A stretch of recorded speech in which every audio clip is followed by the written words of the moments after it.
Dan tax hero itu rendah itu karena Sri Mulyani ya kan beraninya cuma sama rakyat naikin pajak ini, pajak itu, tagihan ini itu. Tetapi buat oligarki yang kaya-kaya dia kasih 2 kali tax amnesty. Jadi kebijakan fiskal Menteri Keuangan ini dia hanya berani sama rakyat kecil. Tetapi untuk yang oligarki, yang gede-gede dia nggak pernah berani gitu loh.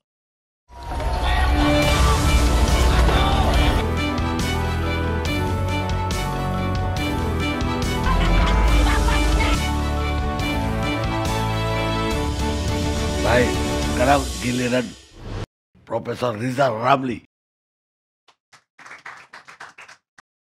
Terima kasih. Saya belajar tadi dari Reza. Saya juga belajar dari Miss Bakun.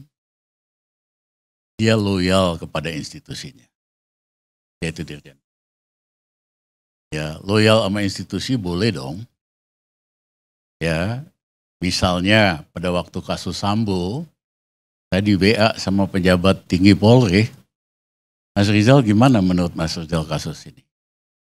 Saya bilang yang perlu diselamatkan itu integritas institusi Polri. Jangan demi itu lembaga polisi dikorbankan untuk melindungi 1-10 jenderal.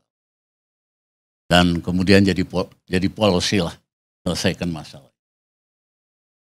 Nah, demikian juga di Indonesia ini banyak orang baik, orang kerja keras, jujur. Di berbagai lembaga ada, tapi biasanya yang itu nggak pernah nongol ke atas. Sistem kita ini kan feodal lah, siapa yang dekat dengan istana, siapa yang dekat dengan partai politik, naik ke atas lah. Yang bagus-bagus ini malah jarang nongol. Nah, tapi saya ingin kita refresh back kembali. Saya terus terang gembira ketika terjadi the real people power lewat social media, yaitu kasusnya Sambo.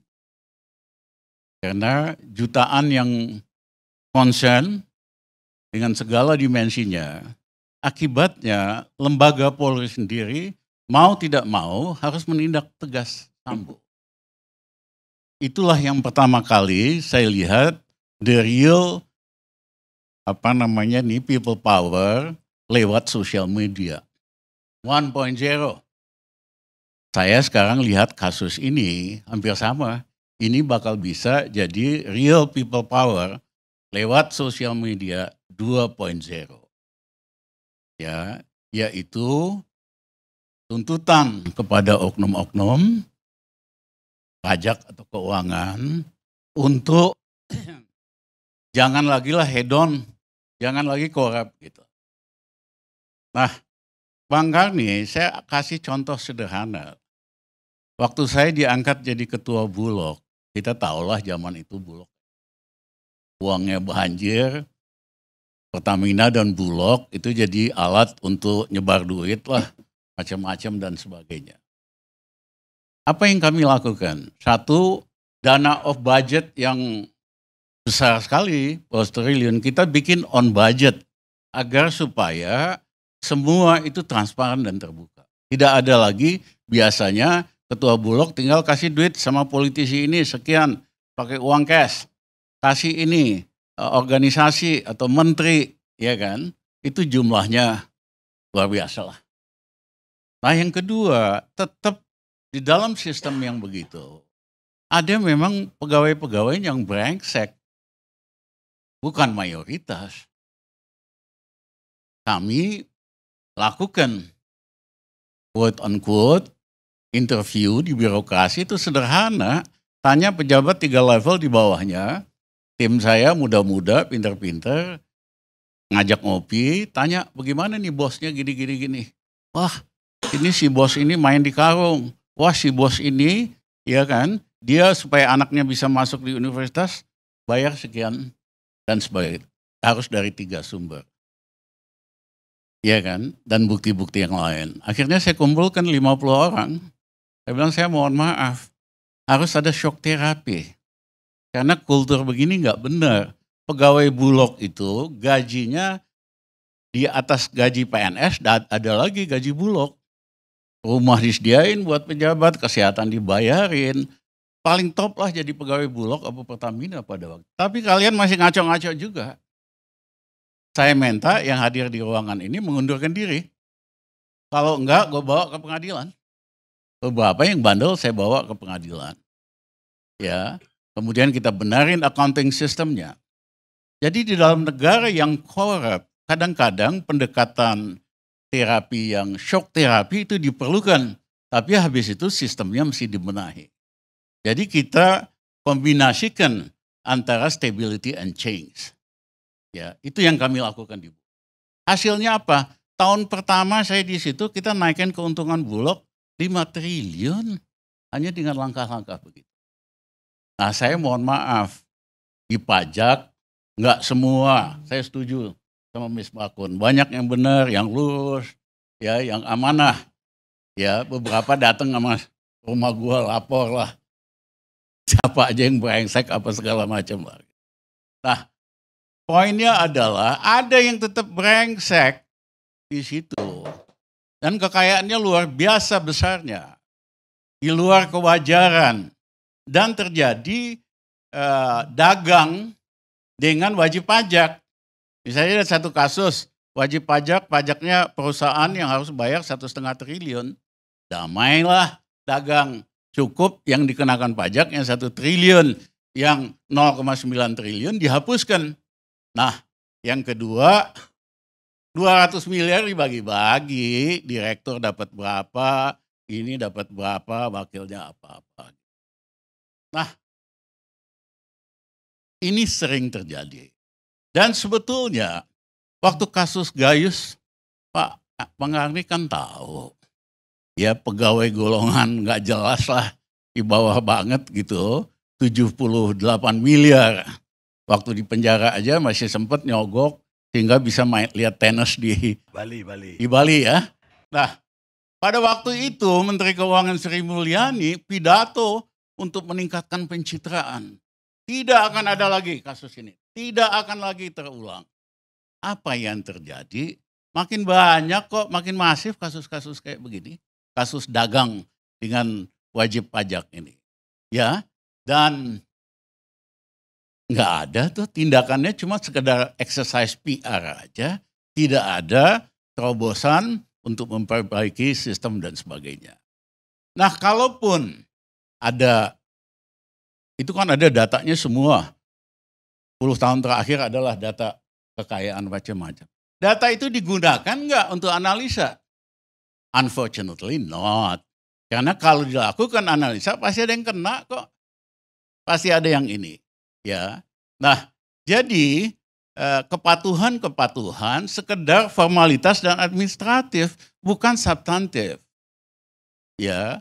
Padahal petugas pajak ini canggih-canggih. Dia bisa tahu kita semua, ini sumber kekayaan Panggarni benar apa enggak, apa dia tahu. Tapi dia lakukan itu hanya buat rakyat, wajib pajak, buat dia sendiri dia nggak pernah lakukan analisa kayak begitu.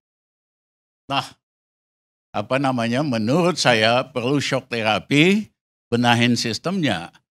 Tadi Mas Bakum katakan pajak naik, bonus naik. I'm sorry to say, kenaikan pendapatan pajak setahun terakhir karena harga komoditi naik, has nothing to do with achievement. Ya, nah kan kayak gitu-gitu bonusnya gede banget.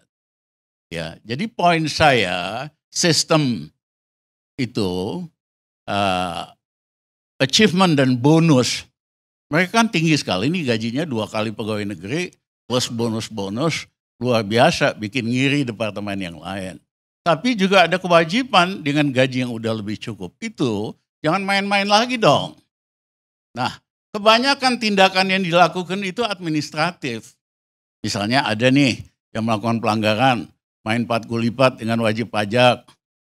Biasanya ada pelindungnya di atasnya bosnya, dibikin lagi komite penelitian yang kedua. Ya kan? Akhirnya buntutnya cuma ditegur, ya kan? Kalau dipecat pun mereka udah super kaya raya, dipecat mah nggak ada masalah gitu. Jadi yang diperlukan kalau kita betul-betul sungguh-sungguh perbaiki aparat pajak, sekarang tax ratio kita 9,1% cuman. Zaman sebelum Jokowi aja udah 12%. Ya, yang kedua negara-negara lain tetangga kita rata-rata udah 14, ada yang hampir 22% dan sebagainya. Sehingga kita tidak menggantungkan diri sama hutang.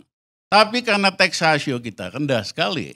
Dan tax ratio itu rendah itu karena Sri Mulyani ya kan beraninya cuma sama rakyat naikin pajak ini, pajak itu, tagihan ini itu. Tetapi buat oligarki yang kaya-kaya dia kasih 2 kali tax holiday. Siapa yang paling banyak memanfaatkan tax holiday itu? Pejabat. Tax amnesty. Selain pengusaha, pejabat. Duit kotornya dia cuci dengan 2 kali tax holiday. Kasih tax amnesty. Habis itu ada tax holiday. Ya. Jadi kebijakan fiskal Menteri Keuangan ini dia hanya berani sama rakyat kecil. Tetapi untuk yang oligarki, yang gede-gede dia nggak pernah berani gitu loh. Dan seperti saya katakan, gampang kok. Ya, kalau betul Menteri Keuangannya benar, tax ratio kita dengan gampang kita naikin 15%.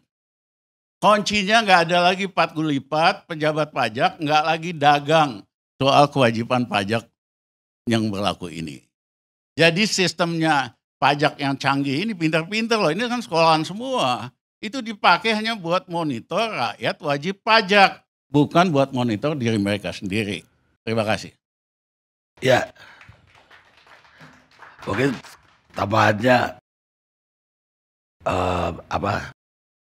masyarakat sangat kritis karena mereka itu adalah lembaga pengawas. Jadi bukan lembaga yang diawasi, tapi lembaga pengawas publik, bahkan masyarakat seluruhnya. Ya, itu kan sebetulnya lucu. Menteri Keuangannya katakan minta kita tolong bantu diawasi. Come on, di dalam diri sendiri kan ada sistem buat ngawasin. Rakyat udah bayar pajak, ya kan, mau makan di restoran kena pajak, beli sesuatu di supermarket kena pajak, terus disuruh pula ngawasin Departemen Keuangan yang benar aja. Ya, tapi saya seneng ini bisa jadi sosial media jadi proses untuk perubahan. Ya. Dan satu lagi Bang Karni, soal pajak ini ternyata sangat sensitif sekali. Ingat nggak pemberontakan di Lebak yang ditulis oleh Multatuli? Ya, itu gara-gara Belanda ngenain pajak galugalan gitu. Ingat nggak revolusi Prancis?